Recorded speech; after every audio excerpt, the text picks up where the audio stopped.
Jo crec que hi ha una cosa que hem de tenir molt present de cara als debats, és que estem parlant d'unitat popular.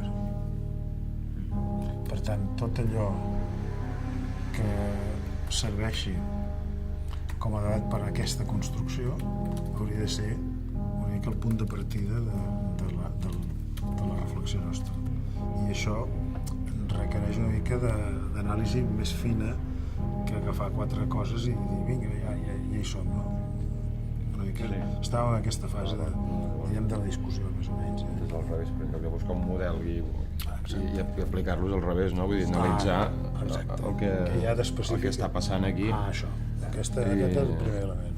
Una cosa específica nostra i lligada al tema que a mi em sembla important, que no ens anem per les branques, perquè el debat és sobre unitat popular.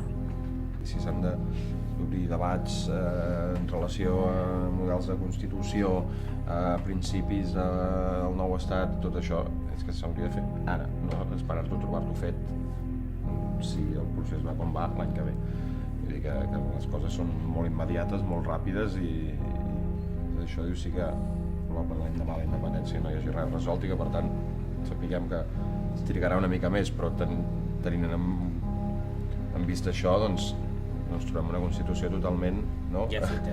Exacte, i totalment tancada a qualsevol possibilitat de millora de segons quines qüestions, no? Doncs això s'ha de treballar ara i això, i segurament posar sobre la taula, no?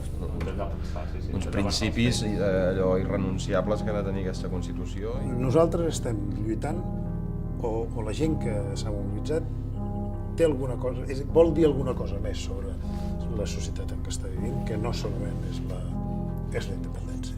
I aquest és un tema d'unitat popular. Això és nou. Ara mateix és el centre de la política, és el procés d'independència, tal com està engegat. Què es fa des dels moviments socials i això com s'implica? Aquest és el tema. Perquè fins ara és això, s'ha estat una mica allà fent així, no? Però implicació al 100% no hi acaba de ser i potser falta definir això, no? Bueno, i hi ha una cosa clara, que és que no et volen. Les condicions que has estat plantejades autònomament pels moviments populars no et volen així. No et volen amb una regulació molt estricta del tempo. Està clar que si s'ha de fer una consulta l'ha de convocar institucions i si els gestos depenen purament de les institucions i això és el que estan fent, però jo veig que el procés, les institucions estan en remolc de coses que està fent el país en general. Com ajudem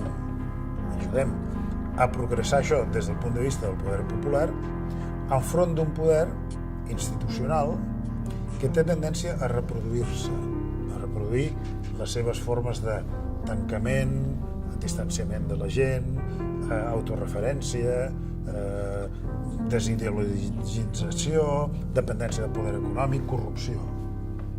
I jo crec que en aquest moment una certa idea difusa que és possible en condicions com aquestes de que l'independentisme sigui un catalitzador però no un fre, sinó que obri les portes a una nova forma de veure la societat, això és un tema cabdal. I una Constitució hauria de poder recollir aquest esperit nou.